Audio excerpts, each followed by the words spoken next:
look at this. It looks so beautiful. It looks so nice. Wow.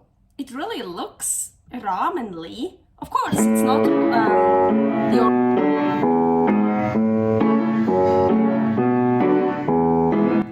Carnivore Girl's Creative Carnivore Kitchen. No plants, no dairy, the next level cooking show.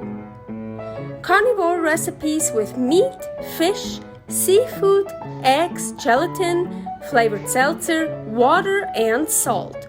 From super easy to complicated, from quickly done to many hours in the kitchen. I always say everybody's body and brain are different, and you gotta figure out what works best for you. The carnivore lifestyle has tremendous benefits, healing effects, and is the best elimination diet. There are many different ways how to do carnivore. I found a way that momentarily works the best for me. In this cooking show, I'll show you it doesn't have to be boring and can be very creative, delicious, and fun. I already created so many carnivore recipes on Instagram @karnivorgirl, and I have this never-ending list on my phone with tons of ideas. My brain is a gift and a curse. Have fun with this episode. Welcome to my creative carnivore kitchen. So tomorrow, August 25th, we have in Japan instant ramen day. So of course I'm not gonna make an instant ramen, but so let's make a carnivore ramen. Yes. So I want to make a carnivore chicken ramen. So here I have chicken bone broth.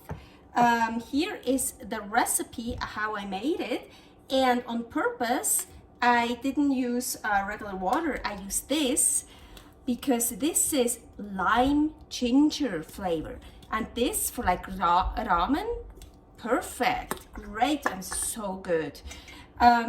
So chicken ramen, here's my broth. Here is a chicken thigh, boneless, but I actually want to start with beef. But I call it chicken ramen because the broth is chicken. So the beef is part of some of the topping. So here I have a flanken, and it's basically defrosted now. Here is a top loin, New York, still pretty frozen and plastic. Oh, we don't want that. That's great. So I'm just gonna put it in the Ninja. So what I want to do is I want this very well done, and this no. I still want it rare or even raw in the middle. So that's perfect that this is thicker and still more frozen than that one. Maybe I'll take this one out earlier. So put it in the oven, in the pan, well, just whatever meat you want and how you want it done. I put it here on broil, 10 minutes for now, but I'm gonna check. Boneless chicken thigh, I'm just gonna cut it in like mouth-size pieces, just like little pieces, however you want. I just thought this is also for the topping. I thought I still also want some chicken meat in my soup as topping, not just the broth being chicken.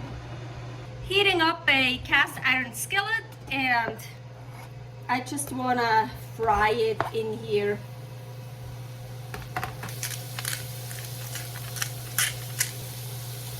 I'm super excited.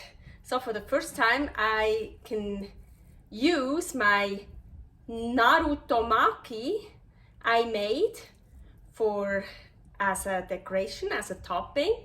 So that's like fish cake, Narutomaki. Here's the recipe if you want to know how I made this. Super cool, all natural. And yeah, so I froze it, and I started defrosting it a little bit too late, so I started cutting it, and kinda it's still good, but there were some pieces they broke off. I already ate them. So note to myself, I have to let it defrost a little bit more to be able to make a nice cut. But so now I want to pack up the rest up again. So I'll put that back in the freezer for other times. But so these, I don't know, usually there's just only one on it. I cut 3 right now. So that is another topping for my ramen today. What is ramen? I don't know if you say ramen or ramen.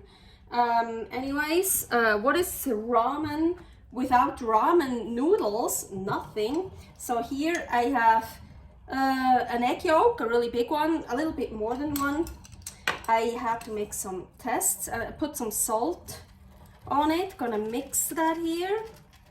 You should probably use at least 2 egg yolks. 2 to 4 egg yolks, depends how many noodles you want. Not that I don't like them, but I already ate quite a lot of stuff today. So I don't want to add that many more calories with all the other stuff I already have. So I hope it's gonna work. So here, the broth, right? The chicken bone broth. I heat it up again, bring it to a boil. Syringe. I have a small syringe, just like a standard style. It's like the easiest to get.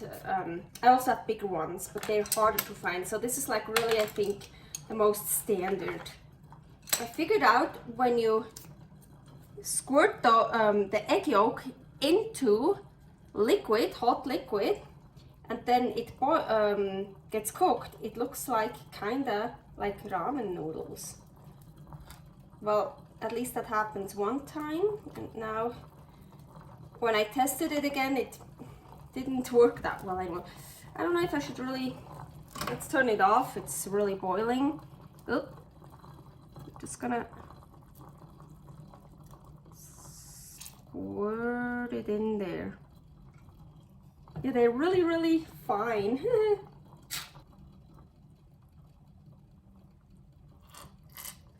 I'm kind of pushing them down and also take them a bit apart. Well, here I have like a big chunk. Can't take that apart. Oh, but this side looks better. Just turned over. I think it does kind of look like ramen noodles a little bit. And here are my toppings, the chicken breast, and here are some pieces of the flanken steak. Here I cut the New York steak, and I cut it really thinly because like, ooh, usually when you put something on soups, and in Japan I think they usually cut everything really thinly, but then I was like, fuck no, my soup is hot and I don't want this to get all like cooked when I put it in. So I also cut some thicker pieces. Yeah, anyways, maybe it's cooling off now. And here my Narutomaki, and here quail eggs, hard-boiled, well, like semi-hard-boiled, like between soft and hard-boiled quail eggs. If you want to know how I boil quail eggs and peel them, it's a bit tricky to peel them, so I have a really good trick. Here is that video for that. Oh no, it goes all down. I need it on top a little bit. Oh, here, that one floats. Yeah, the fatty one. Maybe I can stack them together, so yeah, you can kind of. Oh yeah, by the way, of course you can also use just regular eggs. Usually there's like 2 slices or so of regular, also like a chicken egg, but I still had the quail eggs and they're so cute, so yeah, let's use those.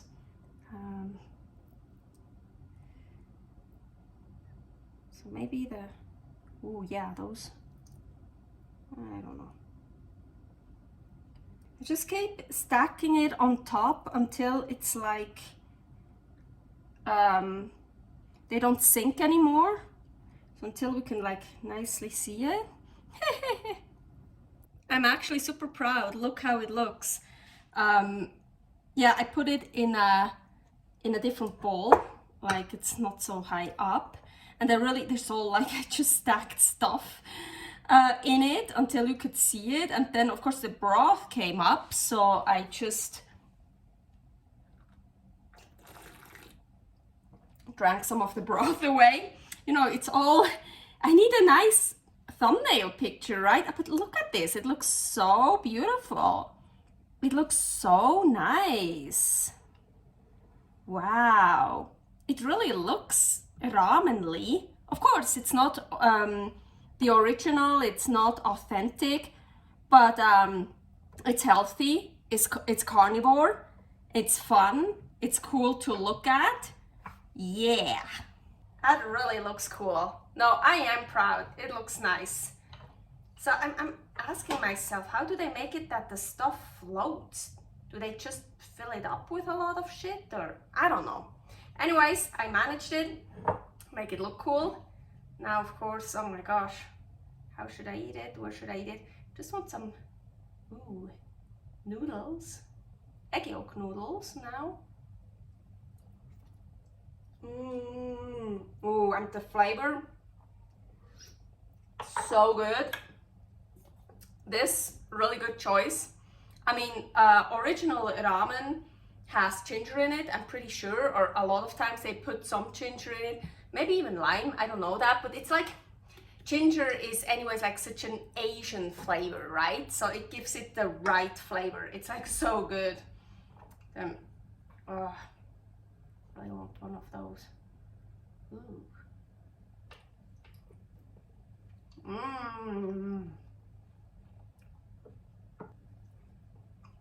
Oh, I forgot, I quit them.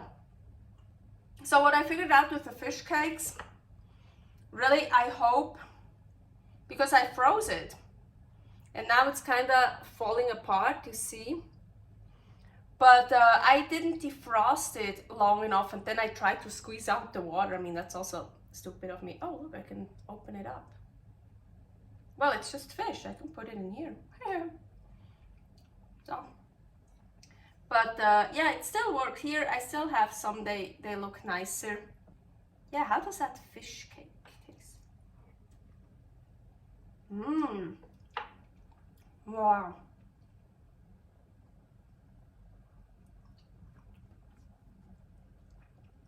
Servus.